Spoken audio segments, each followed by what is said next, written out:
Bienvenidos, bienvenidas a un nuevo programa de Perspectivas. Estoy nuevamente con mi amigo y profesor Rodolfo para hablar de temas pues importantes alrededor del mundo, específicamente en el ámbito de la geopolítica y de la diplomacia. ¿Cómo está, Rodolfo?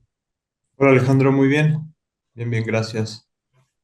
Pues yo creo que el tema que tenemos que tocar es el de Alemania y su papel, el papel que está tomando Alemania conforme a, pues primero, conforme a los aliados y el papel que están tomando juntos en contra de Rusia a favor de Ucrania, pero sobre todo el tema puntual de que Alemania haya dado el sí a, pues a entregarle tanques a Ucrania, yo escuchaba un discurso de Vladimir Putin y decía, nuevamente nos estamos enfrentando a los tanques Leopardo de Alemania, haciendo referencia pues a la batalla que tuvo el Ejército Rojo contra la Alemania nazi, apelando un poco, ¿no? A este sentimiento ruso en contra de, o a favor de la victoria que tuvieron pues en la Segunda Guerra Mundial. Mira, es muy interesante cómo los políticos rescatan figuras históricas, ¿no? Para cuestiones siempre para su favor, digamos, ¿no? Creo que desde la perspectiva de Alemania sí es complicado porque cualquier cuestión que implique una intervención bélica y demás, pues nos viene a la memoria esta cuestión de la Primera y sobre todo la Segunda Guerra Mundial, ¿no? Que lo traemos muy en el imaginario colectivo. Entonces creo que ahí eh, cada uno juega su papel, ¿no? Me parece que Olaf Scholz creo que está dando también como un paso para adelante para reforzar su liderazgo, porque si bien la figura de Angela Merkel fue muy importante, pues él ahora hereda este liderazgo y tiene que ser muy puntual. Yéndonos en perspectiva, no sé si la Alemania de Angela Merkel hubiera hecho esto. Creo que ella siempre era como muy cuidadosa a cada decisión que tomaba, pero pues actualmente lo hacen. Es inevitable tener esa referencia, entonces me parece que en la misma sociedad alemana, yo estaba leyendo que más o menos el 63% de las personas en Alemania, los alemanes y alemanas, impulsaban o querían que hubiera una negociación, no era tanto ir a las armas o darle armamento. Entiendo, esto empezó con Polonia, ¿no? Un poco, a lo mejor tú estás mucho más familiarizado con toda esta cuestión.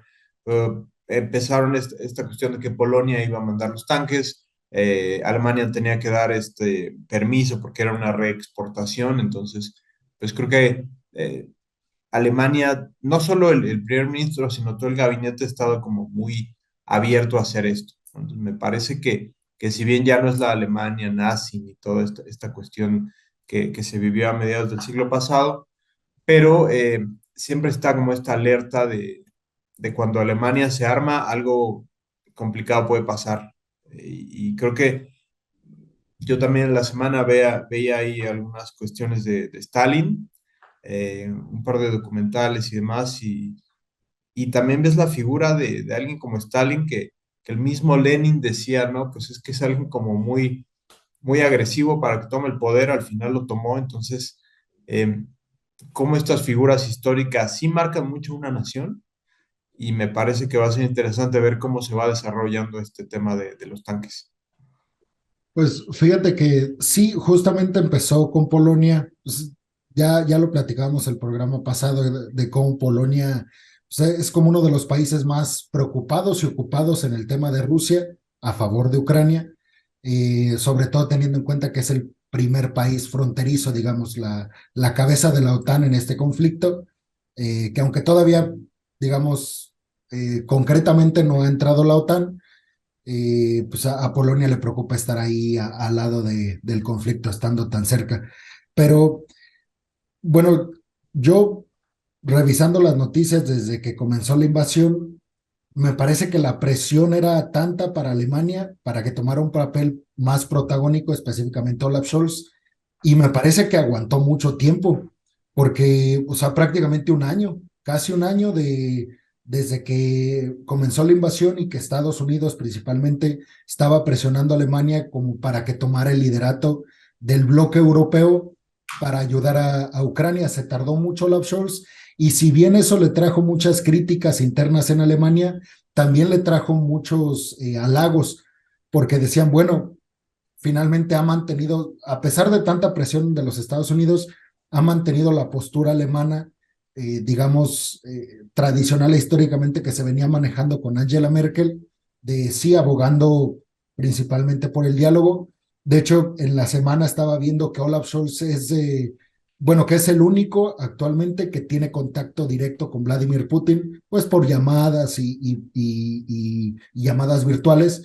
Es el único, digamos, de los occidentales, además de Erdogan, que Turquía ahí está como coqueteando con todos, pero además de Erdogan, Scholz es como la única figura occidental que tiene contacto más directo con Putin, y me parece que, pues eso, que aguantó mucho Olaf Scholz, la presión, finalmente se dio y hubo que modificar. O sea, yo escuchaba a Joe Biden que decía, presionando a Suiza, presionando a otros países que no, todavía no envían poderío militar a Ucrania, y decía Joe Biden, no, perdón, bueno, a ellos, pero también a Corea del Sur. Quieren que Corea del Sur ayude también militarmente a Ucrania directamente, si bien lo está haciendo por países terceros como Polonia. eh, Estados Unidos está presionando a Corea del Sur, pero Corea del Sur no puede porque en su ley, en su constitución, no le permite ayudar militarmente a un país que está en conflicto. Y Joe Biden dice, bueno, tenemos el ejemplo de Alemania, que reformó su constitución para poder enviarles tanques a Ucrania. Entonces, ya metiéndome más en el tema, pues efectivamente, o sea, se modificó la constitución alemana, que también con o sea, porque muchos dicen, bueno, ahorita los occidentales están apoyando a Alemania para que sea un líder y apoye militarmente a Ucrania, pero como que a veces se les olvida precisamente lo que tú mencionabas, el papel que ha tenido Alemania en las dos guerras mundiales que hemos tenido, siendo el malo, pues, de la película. Claro, es muy, muy interesante ver cómo se van dando los discursos políticos. Yo leí aquí, me anoté que me parece que era la canciller de Exteriores de Alemania que decía que los demócratas y los europeos estamos juntos, junto a ellos, los ucranianos, en el lado correcto de la historia. Esta cuestión de cómo marcan lo correcto, lo incorrecto, lo blanco, lo negro, ¿no? Que me parece que no es, ya lo hemos hablado mucho, ¿no? En las clases y demás, que en relaciones internacionales y en todas estas temáticas no hay blancos ni negros, hay muchos grises. ¿Y qué mensaje mandas, no? Porque me parece que también cada uno, también leí en la semana mucho que se está hablando más de ya no globalismos, sino regionalismos, que tanto en tu zona de influencia más cercana es donde vas a empezar a mover tus inversiones, a mover tus intereses, porque ya lo global está siendo bastante desgastante, diría yo. Y creo que ahí el hecho de que Corea del Sur apoye abiertamente militarmente con esta cuestión que tú dices de la Constitución, pues implica también que le abres la puerta a que Corea del Norte genere también estas cuestiones, ¿no? Y me parece que Corea del Sur le ha apostado mucho al desarrollo económico, a la educación, a la diplomacia pública y todo lo que implica la cultura de Corea. Entonces me parece que sí, seguramente si lo hace va a ser más cercano a Occidente, pero ¿a qué costo, no? Entonces me parece que cada uno hace estos cálculos en términos de política nacional e internacional. Y aquí lo que mencionabas de Olaf, pues me parece que él lo que primero fue todo 2022 para ver temas internos y externos, ¿no? Este posicionamiento, mientras Reino Unido el año pasado fue un caos y demás, pues también, por más que ya no esté en la Unión Europea, por el Brexit, todo esto que ha pasado, pues sigue siendo una potencia. Francia, que creo que venía muy bien, pero ahora en la semana que hubo toda esta cuestión de las marchas, que quiso, la ley que está impulsando que se abra más la jubilación de 62 a 64 años. Entonces, pues cada líder europeo tiene que ver primero de manera interna, ¿no? Y creo que Olaf ya en un año ya se legitimó, es un político ya no es nuevo, ya es alguien que lleva mucho en la política alemana incluso en temas europeos ya era alguien conocido, pero como tú dices, ya el hecho de que él pueda ser, a lo mejor no un interlocutor, pero sí alguien que pueda dialogar o tomar el teléfono y seguir hablando con Putin, le da mucha credibilidad, porque creo que Macron se quiso colgar esa medalla, pero vimos que Putin le dio la vuelta, así que eh, me parece que Alemania sí, creo que son de esas sociedades que han logrado avanzar, que sigue habiendo muchos radicalismos nazis y está siempre esta amenaza, pero creo que Alemania ha sido muy inteligente en poder renovarse a pesar de su pasado bélico, militar y sobre todo un pasado muy turbio por todo lo que ha sucedido y me atrevo a decir que el tema nazi es lo más estudiado, cubierto por los medios y gente que a lo mejor no conoce muchos de estos temas, le hablas de nazi o de Hitler y lo conocen. Entonces me parece que es muy difícil quitarte esa playera, digamos, de estos liderazgos, pero Alemania creo que a través de su economía, su política, el legado de Merkel le ha dado la vuelta. Entonces yo creo que van a ser muy cuidadosos en decir sí, apoyamos, ya estamos entrando un poco más al tema militar, pero con estas reservas que la historia pues, no miente, ¿no? Está ahí. Y luego, fíjate, esta semana, me parece que fue antier, en uno de mis videos hablé de la noticia de que la empresa armamentista alemana, que es la más grande y que de hecho es la que construye, la que se encarga de desarrollar los tanques Leopardo 2, Rheinmetall, algo así, pues que seguramente lo estoy pronunciando mal, pero la empresa Rheinmetall dijo que va a poner una fábrica en Ucrania para fabricar los tanques Leopardo 2 y para fabricar pues unos camiones como muy modernos.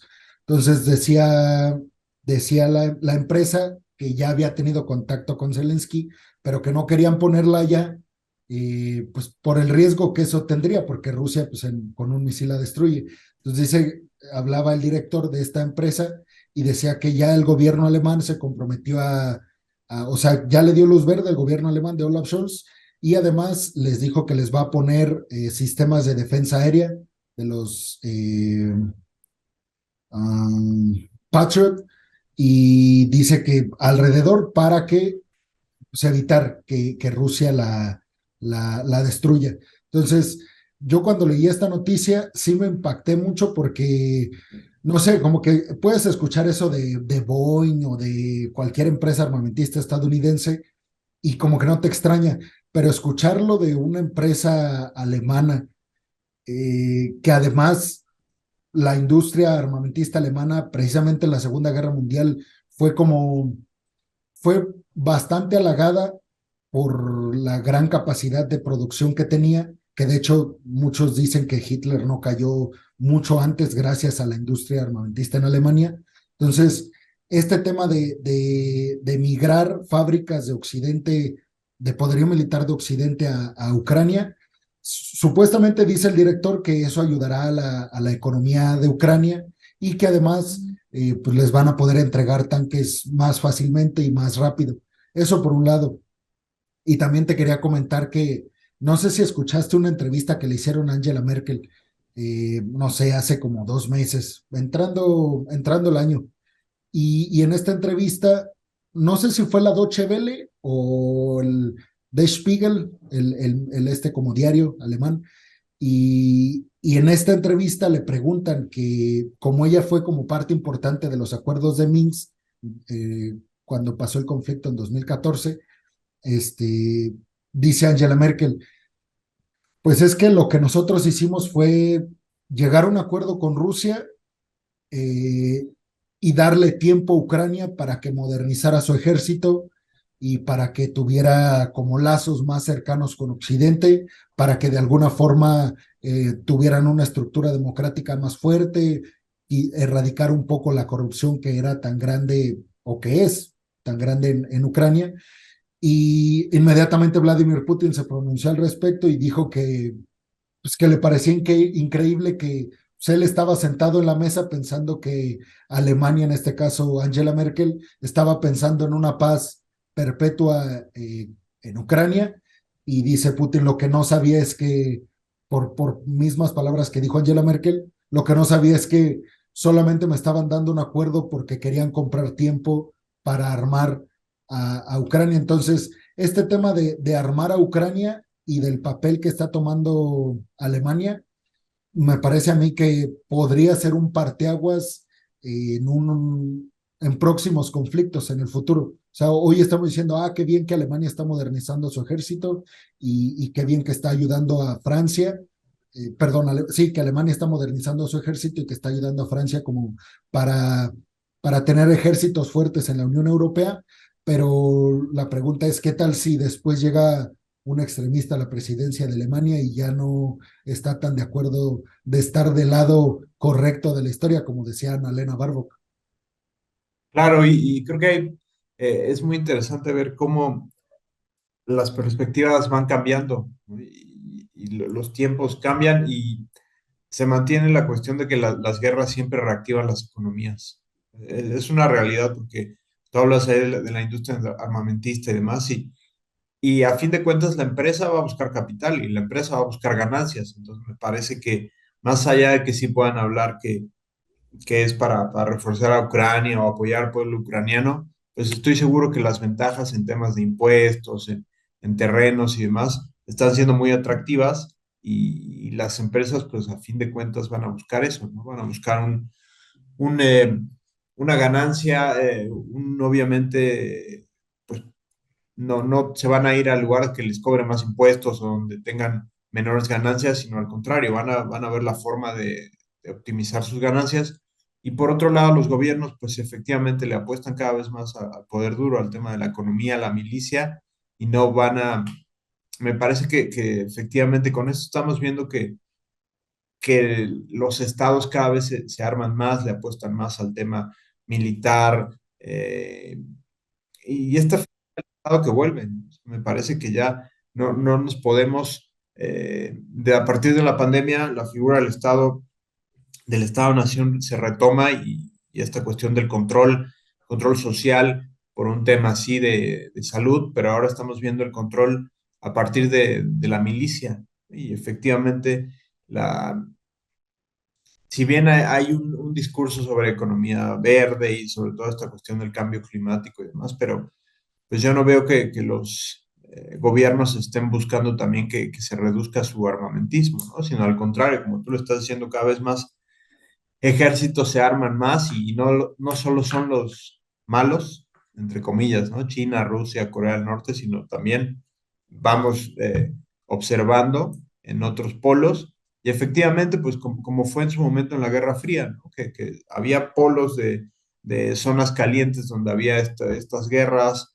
eh, Afganistán se dio, en Corea del Sur, efectivamente, Corea del Sur, Corea del Norte, la guerra de las dos Coreas, en otras instancias, la misma Vietnam. Entonces vamos viendo que aquí creo que simplemente se vuelven a presentar estos escenarios, pero efectivamente, pues ya no se pelea en las grandes capitales, ¿no? Ya lo que vimos en la Segunda Guerra Mundial, Primera Guerra Mundial, es muy difícil que pase y Estados Unidos pues siempre ha sido muy hábil de pelear las guerras no en su territorio, sobre todo en el siglo XX, o sea, que su población esté lejana y ahorita incluso pues ya ni siquiera están mandando militares, ya solo es tecnología, apoyo militar, millones de dólares, la presencia sí, como hablábamos la semana pasada, ¿no? Del líder legitimando eh, esta respuesta de todo Occidente, como ellos lo mencionan mucho, y vamos viendo cómo juegan estos liderazgos europeos, porque sí me parece que va a ser muy interesante cómo se siga moviendo la Unión Europea. Y ya nada más para finalizar, yo recuerdo mucho que hace 20 años que estaba un poquito más en la licenciatura, se hablaba que la Europea era un gigante económico, pero un enano militar. Y me parece que eso no ha cambiado mucho. Me parece que seguimos con esta cuestión del poderío económico, comercial de la Unión Europea, de que siempre se posicionan en temas de democracia, derechos humanos y están a la vanguardia en temas sociales, coberturas y demás, pero efectivamente en el tema militar siempre ha sido algo que Estados Unidos tiene que entrar para sacar las papas del horno, ¿no? En temas militares. Entonces es interesante ver cómo ya poco a poco creo que los liderazgos europeos se están dando cuenta que sí requieren un poderío militar mayor y cómo se va formando estas alianzas y el hecho que semanas pasadas Biden, el presidente de España, muchos otros líderes hayan estado ahí no solo para tomarse la foto, sino porque realmente le siguen apostando y le están metiendo más capacidad militar al conflicto y pues yo creo que si el conflicto va para largo, yo no veo que haya un cese al fuego, las negociaciones pues en el G20 vimos que no avanzaron, hubo un mini diálogo entre Rusia y Estados Unidos, pero pues creo que ahí las vidas humanas se siguen perdiendo, es triste, pero pues todo el factor económico, político, comercial no lo podemos dejar a un lado. ¿Tú crees que, ya, y ya para cerrar el tema de Alemania, ¿tú crees que a Olaf Scholz le pesó o le está pesando todavía la sombra y el lugar, la silla que dejó Angela Merkel? ¿Crees que de alguna forma, porque tú hablas mucho de legitimar y hablábamos también el programa pasado de cómo los conflictos legitiman, ¿crees que gracias a este conflicto la figura de Olaf Scholz se consolidó en Alemania o todavía no ves a la figura de Olaf Scholz consolidada políticamente en Alemania, teniendo en cuenta lo compleja que es la política en Alemania? Sobre todo porque, como dices, o sea, son de estos países que continúan marcando una agenda internacional, desde derechos humanos hasta temas económicos. Yo creo que ha dado pasos importantes, pero tiene un poquito más de un año que está en el poder y me parece que es muy difícil que no se le siga comparando. Sea, que esta cuestión de, ahorita lo decíamos, ¿no? ¿Qué dijo Merkel? ¿Qué hubiera hecho en su momento? ¿Cómo actuó? Entonces me parece que va a ser complicado para él quitarse esa figura, esa sombra en el corto plazo, pero creo que si estas cuestiones las lleva a hacer de una forma correcta, si logra, eh, yo veo difícil que alguien gane en este conflicto Ucrania o Rusia, pero si logran una negociación y Alemania siendo este país que tiene diálogo, que acuerda, pero igual te pone la milicia y es líder en esto, me parece que sí puede ser ya como un manotazo de Olaf Scholz, de decir, bueno, estoy aquí, sí, estoy haciendo las cosas diferentes a Angela Merkel y eso también, ¿qué tanto le puede servir para sus reelecciones? ¿No? Porque eh, Angela Merkel fue reelegida varios periodos, entonces yo creo que pues la tirada de Olaf Scholz sería lo mismo, pero creo que aún falta un largo camino, pero está dando pasos importantes y creo que por algo está a la cabeza de un país como Alemania.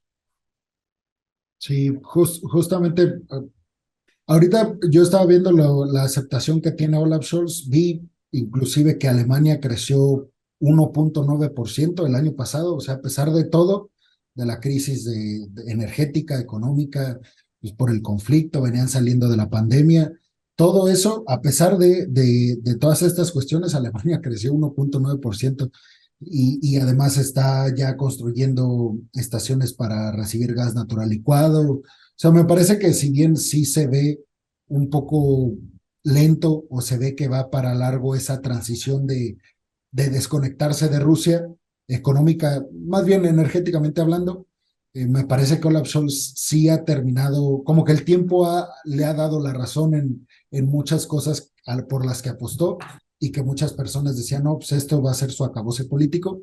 Y me parece que han envejecido muy bien como varias de las decisiones. Y justo ahorita lo que decías sobre este papel mediador que pudiera estar tomando Olaf Scholz en un acuerdo, pues, y también metiéndonos ya al segundo tema, que es de los BRICS. Brasil, no sé si viste, Lula da Silva visitó la Casa Blanca, se reunió con Joe Biden, y una de las propuestas de Lula da Silva es que él, Joe Biden, Xi Jinping, Olaf Scholz y Macron, los cinco, sean como los que promuevan no un acuerdo de paz como tal, pero sí que intervengan para que se sienten a negociar nuevamente Rusia y Ucrania, siendo O sea, de aquí vemos que dos países, China y Brasil, pertenecen a los BRICS, dado que es un grupo en el que Rusia pertenece y que además tiene mucha influencia, pues me parece que Lula da Silva está aprovechando también este tema para legitimar su gobierno, de alguna forma para posicionarse como un líder mundial, tratando de mediar en este conflicto. ¿Tú crees que o cómo ves este tema de que los BRICS, China, la India, Sudáfrica, el propio Brasil, están ayudando o no a Rusia en, pues desde evadir sanciones hasta pues que no se caiga en cuanto a relaciones internacionales, que siga teniendo pues aliados, porque pues, entendemos que el hecho de decir que un país te apoya o no, pues, te da mucho poder a la hora de negociar. Yo recuerdo ahora que me proponía este tema de los VIX, que igual lo vi hace 20 años en la licenciatura que se empezaba a hablar, ¿no? Esta cuestión. Recuerdo mucho que se hablaba acá, me lo anoté, que los BRICS iban a ser los nuevos pilares de un futuro globalizado, ¿no? Los inicios del siglo XXI. Esta cuestión de siempre se busca un rival que le quite el puesto a Estados Unidos y demás. Y China, pues en este momento era una potencia que iba emergiendo con cada año su Producto Interno Bruto aumentaba y demás. Rusia, después de la caída del muro de Berlín, todo lo que pasó después de Boris Yeltsin, entra Putin y todo lo que sucede. La India también con esta enorme población, que esta cuestión del outsourcing, que muchas empresas se iban a la India allá a poner sus plantas, o esta cuestión de los call centers de Estados Unidos y demás. Entonces, y China, ¿no? Perdón, y Brasil, que era como toda esta nación latinoamericana con un boom, con un gran territorio, gran política. Ya después se añadió a Sudáfrica, pero sí, básicamente, estos famosos BRICS, pues la idea era un poco más desde la perspectiva económica, ¿no? E incluso ellos buscaban, y estoy viendo que hace poco están proponiendo buscar una reserva en común de una moneda que no sea el dólar. Están hablando de que quieren desmarcarse del Banco Mundial y de Fondo Monetario Internacional, a lo mejor no en un futuro, en un corto plazo, sino más a largo plazo, pero me parece que es interesante ver cómo estos países, sí, si bien ya llevan varios años con esta política, y hay reuniones y hay asambleas de los BRICS y todo lo que sucede entre ellos, creo que su posicionamiento es más económico, y me hace sentido que no se hayan posicionado desde una forma u otra en la Asamblea General de la ONU en estas votaciones, porque los intereses de los BRICS son básicamente económicos y les ha funcionado muy bien. Y tú hablabas de Lula da Silva, es una figura que es impresionante lo que pasó con Lula. Él sale de los sindicatos, fue un líder que movió mucho a la izquierda latinoamericana, o sea, no solo en Brasil, sino era alguien que, hablando de legitimación, era un líder muy legítimo. Llega Dilma después y pues obviamente no podremos echarle totalmente la culpa a Dilma, pero me parece que era tal el carisma, el liderazgo que había con Lula, que fue muy complicado que Dilma siguiera con este plan, y también la corrupción que sucedió en Brasil, terrible.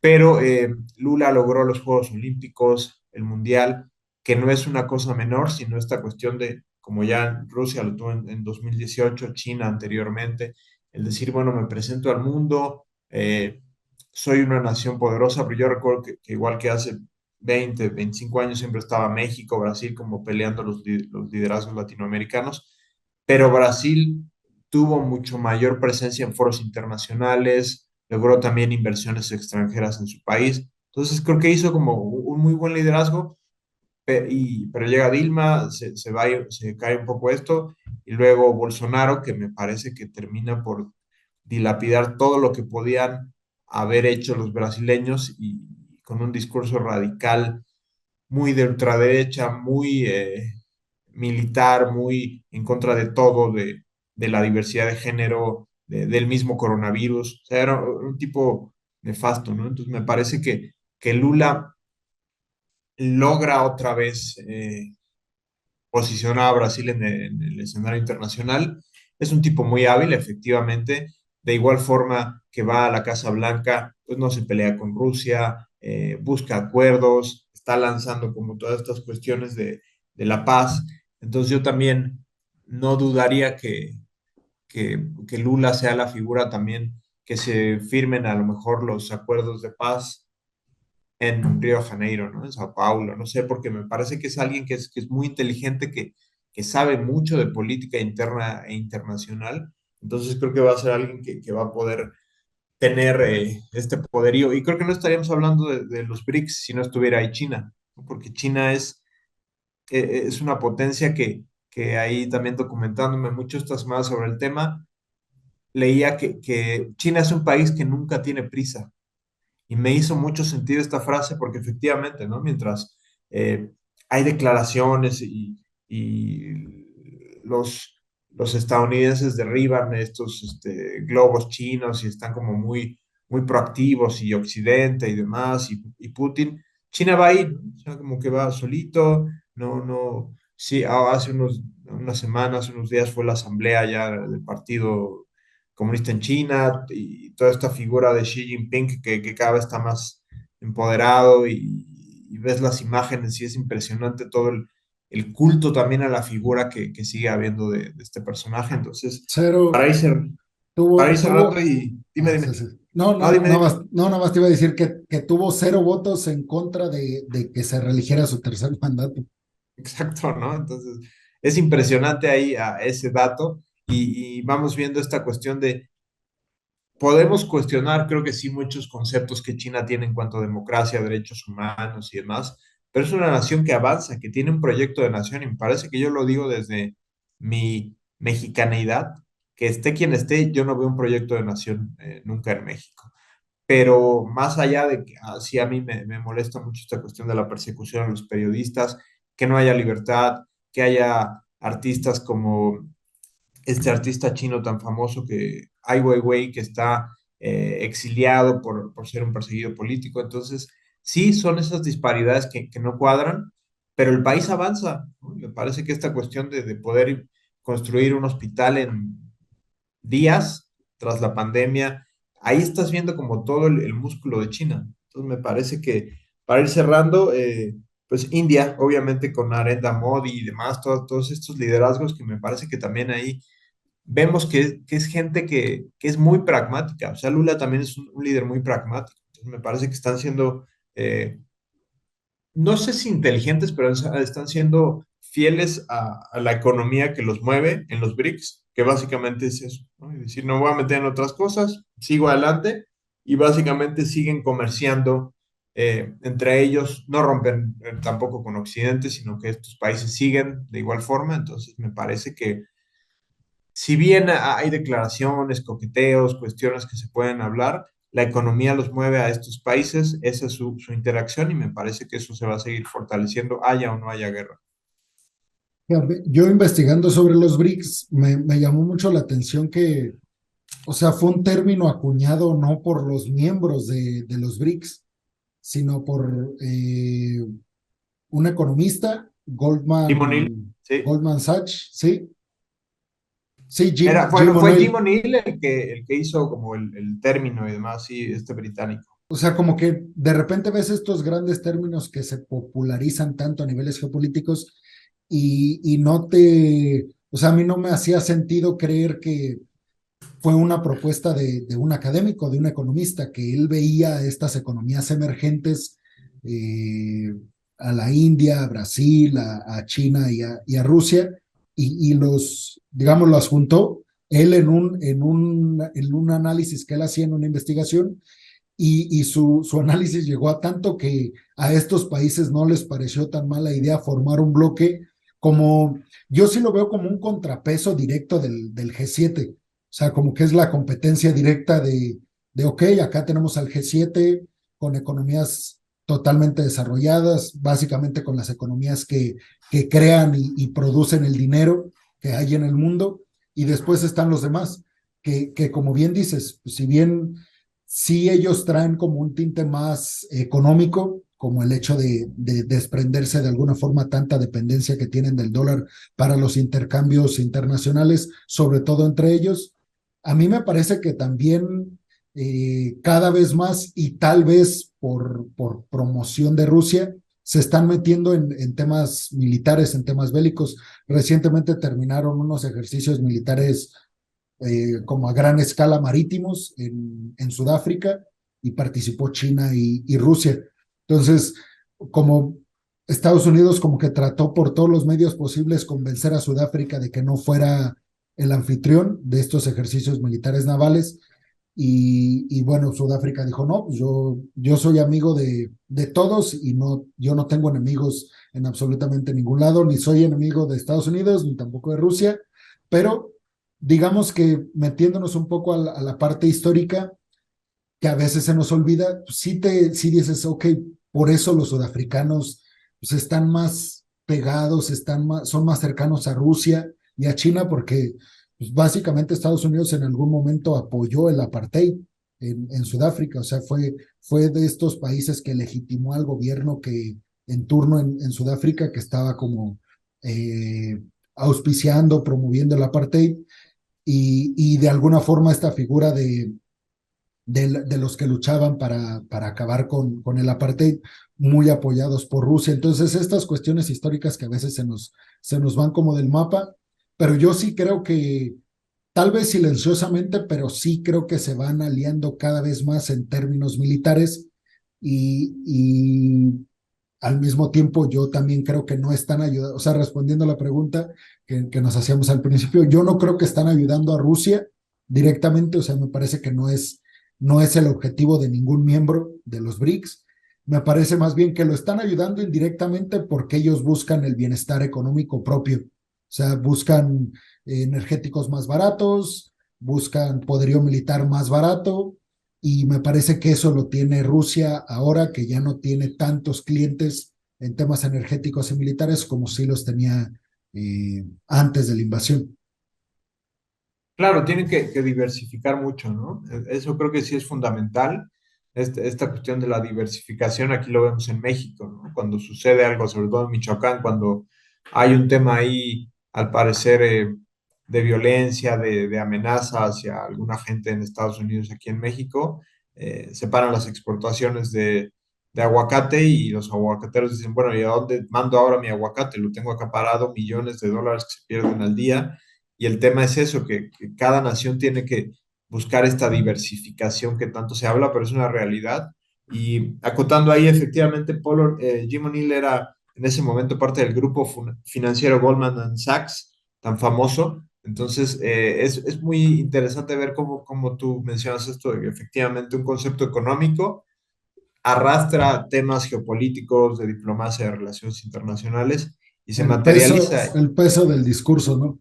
totalmente, ¿no? Y esta cuestión de lo que nunca va a cambiar es el interés económico. Y la realidad es eso, que puede haber derechos humanos, democracia, libertad de prensa y todo, pero la economía nunca se va a parar, ¿no? Y un ejemplo muy claro es que los países pueden romper relaciones diplomáticas, pero siempre se queda el encargado de negocios para que la economía siga. Entonces, me parece que aquí es preocupante porque hace rato hablábamos de cómo Europa ya está tomando el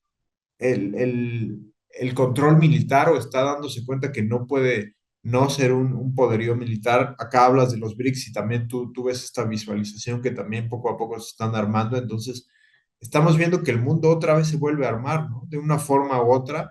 Entonces, sí es peligroso y vemos ese foco rojo que la tecnología y avanzan muchas cosas, pero lo militar sigue, ¿no? Y estamos en 2023 y es un discurso que sigue habiendo, un discurso militar que creo que va en aumento simplemente.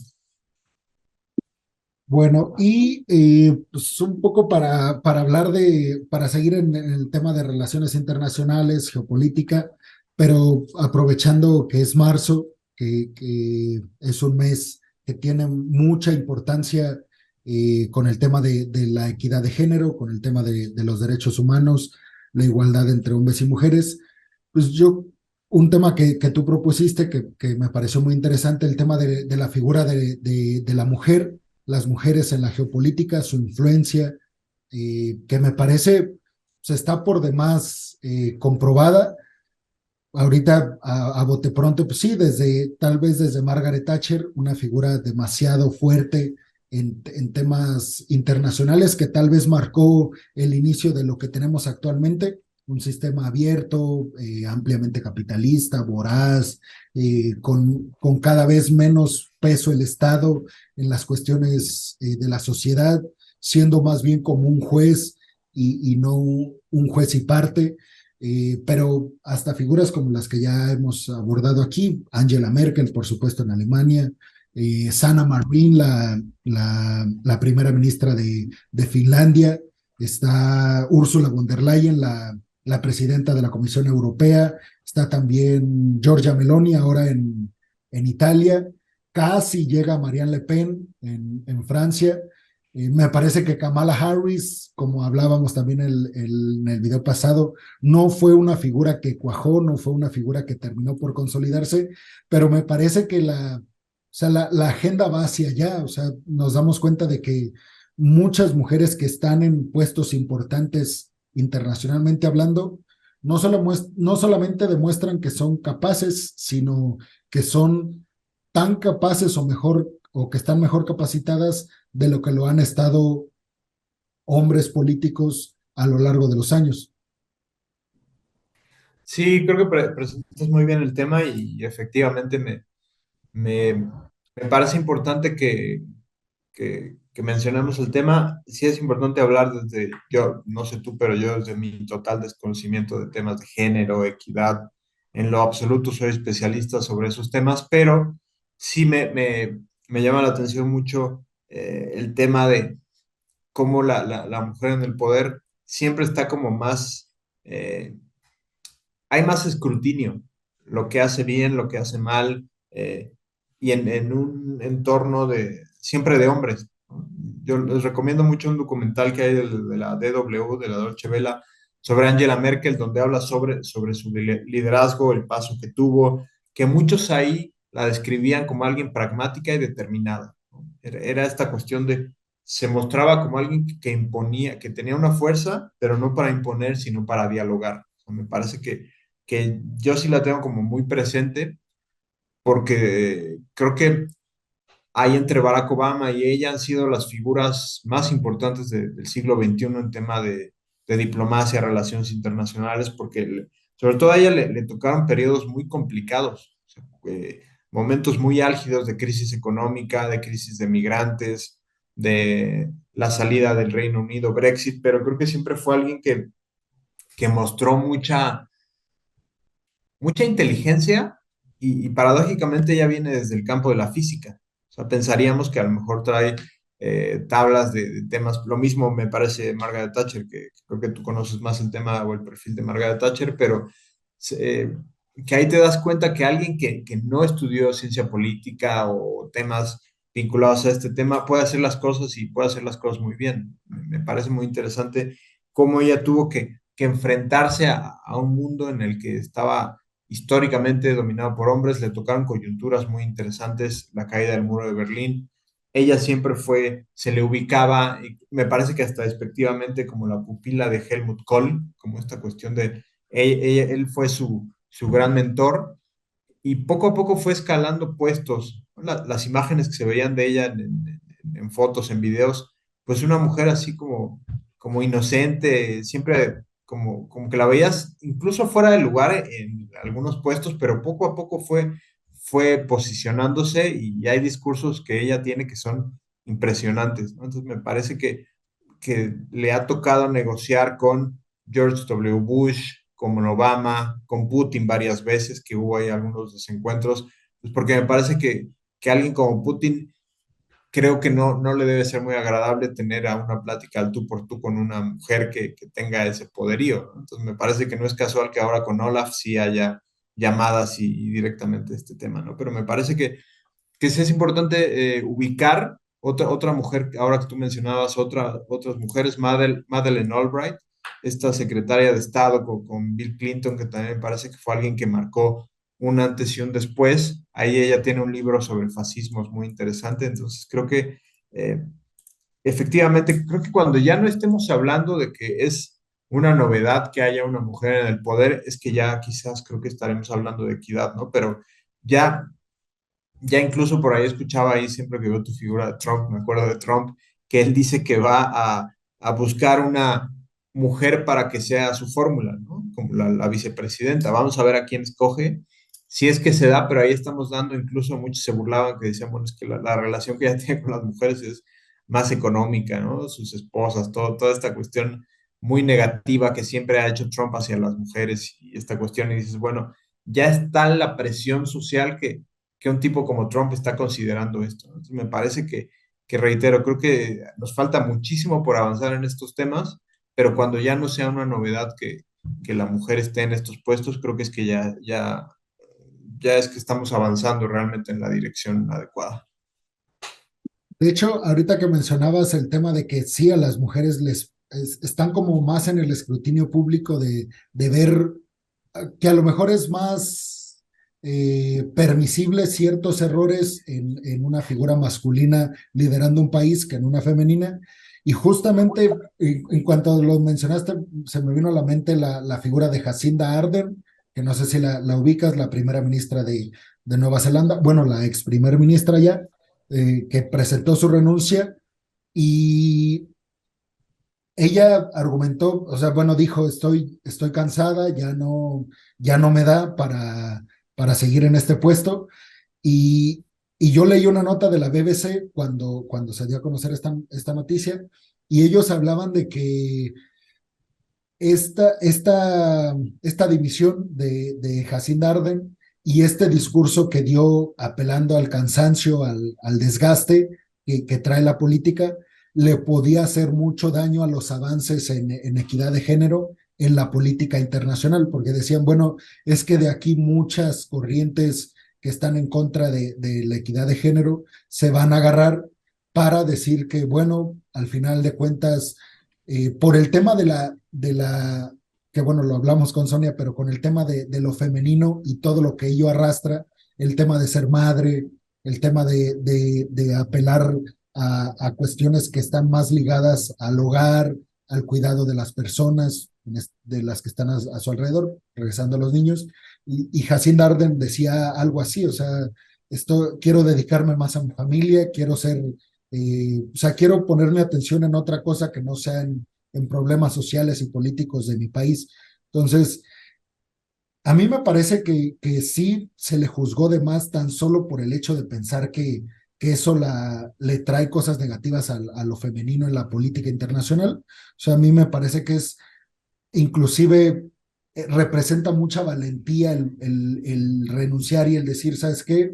Yo no me considero que estoy apto, que estoy apta para seguir liderando un país, porque ¿quién lo hace? O sea, muchos hablan, por ejemplo, de Vladimir Putin, que tal vez ha tomado decisiones que tal vez él mismo sabe que no fueron las correctas, pero yo no me imagino en ningún momento a una figura como Vladimir Putin tomar el micrófono y decir, he tomado decisiones que no han llevado a mi país a algo positivo, me voy. O sea, y ni a ninguna figura masculina, la verdad lo veo. O sea, Scholz, Macron, Biden, Trudeau, no sé, bueno, Boris Johnson renunció, pero pues más porque tenía que hacerlo que por una causa de valentía, entonces, a mí me parece que sí se les juzga de más y como tú dices, en el momento en el que eso deje de ser un tema, o sea, en el momento en el que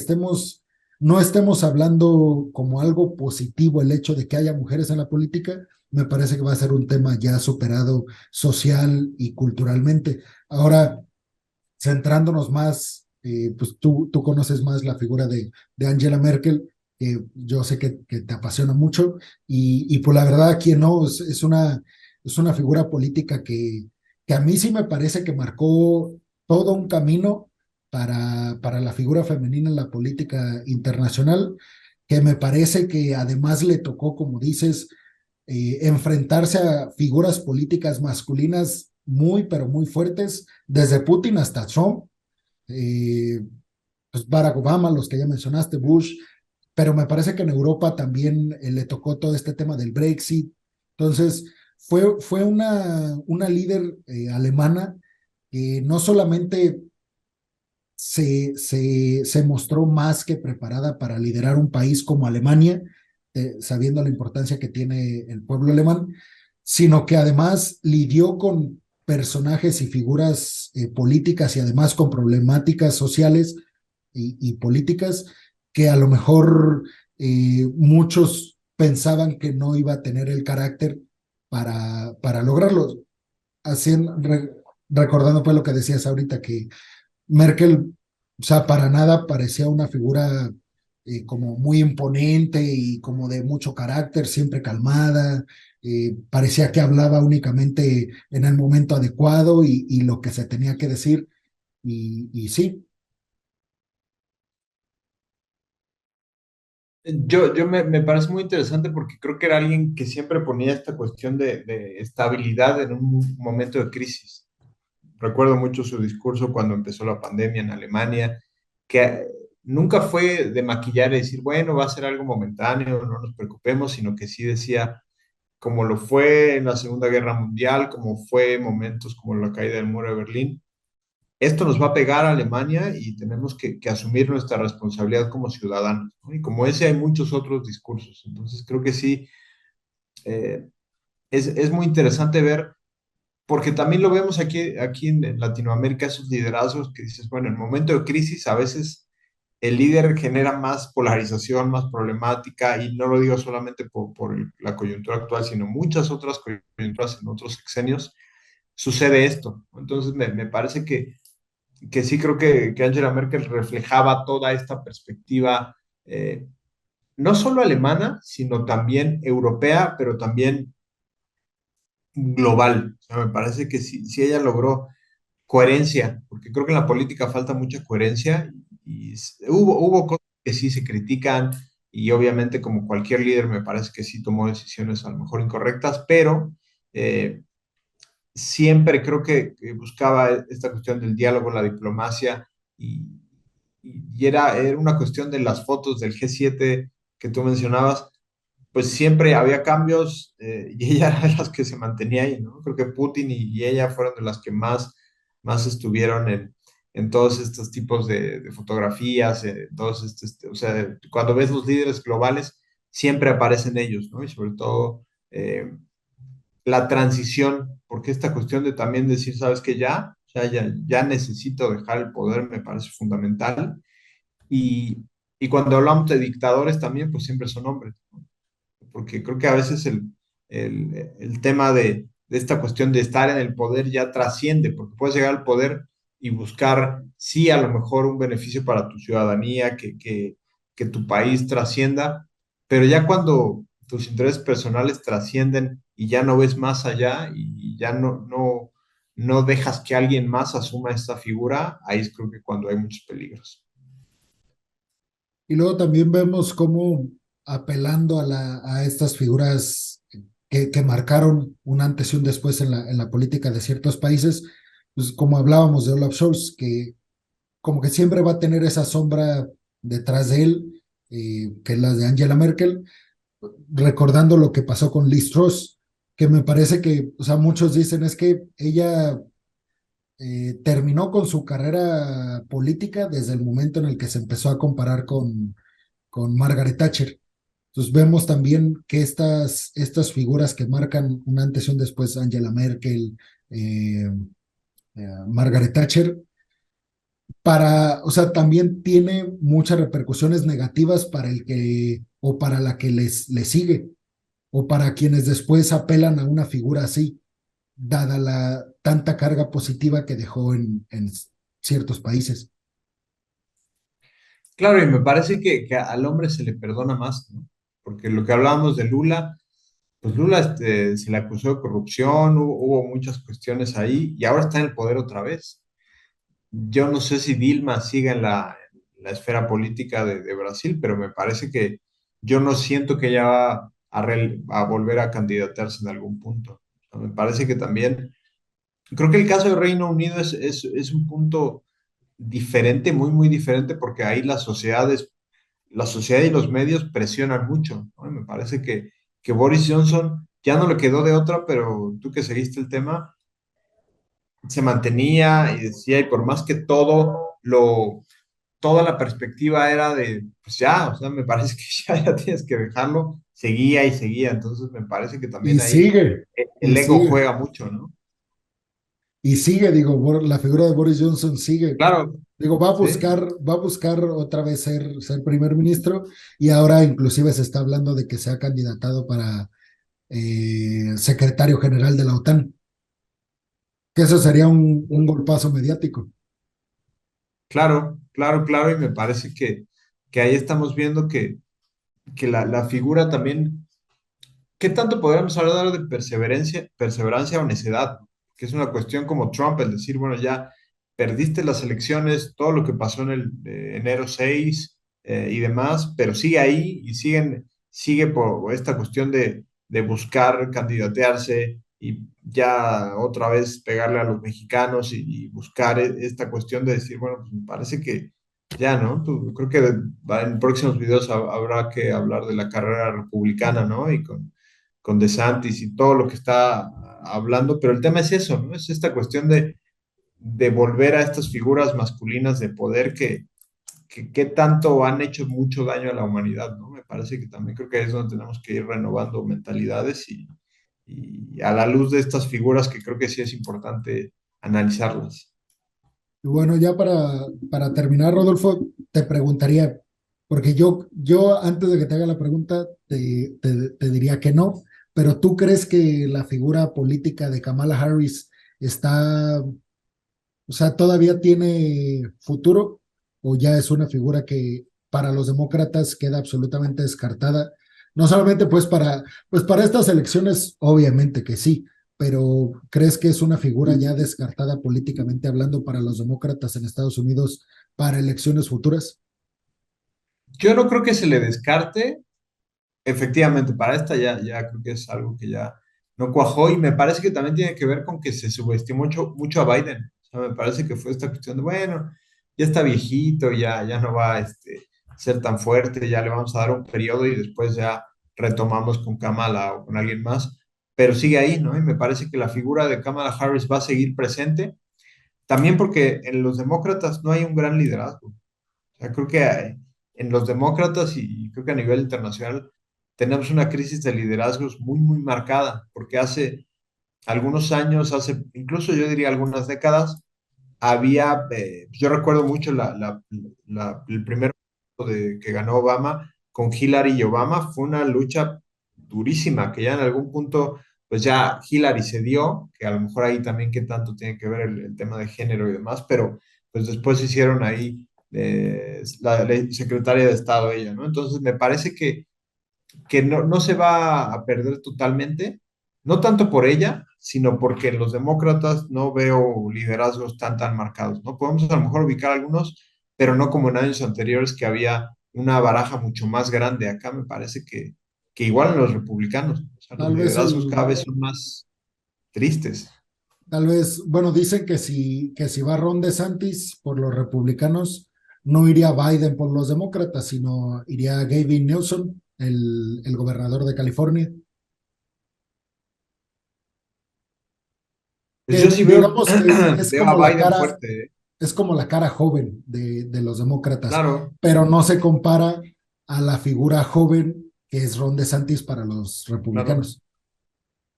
Y para la derecha radical, ¿no? Que hay muchos estados que les gusta ese tipo de discurso tan radical de no dejar hablar a la prensa y tener la última palabra y ser como el que tiene la voz y nadie más, ¿no? Entonces me parece que ahí también habrá que ver cómo se va dando, pero eso ya lo estaremos platicando este año seguramente. Bueno, Rodolfo, pues muchas gracias, muy buena la charla. Gracias por otro programa. Algo que con lo que te quieras despedir. Nada, gracias, que me parece interesante ir platicando de la gente que te ve, que podamos hablar de temas internacionales y que a la gente le interese, porque creo que a veces nos quedamos mucho con el tema nacional, nos quedamos mucho viendo el ombligo de México y creo que eso también hace que como país no avancemos. Entonces, creo que tenemos que ver un poco lo que está pasando allá afuera para después replicar algunas cosas y nada, gracias por el espacio, Alejandro. Bueno, pues muchas gracias otra vez, Rodolfo. Gracias a todas las personas que vieron, escucharon este capítulo. Nos vemos la siguiente semana. Hasta luego.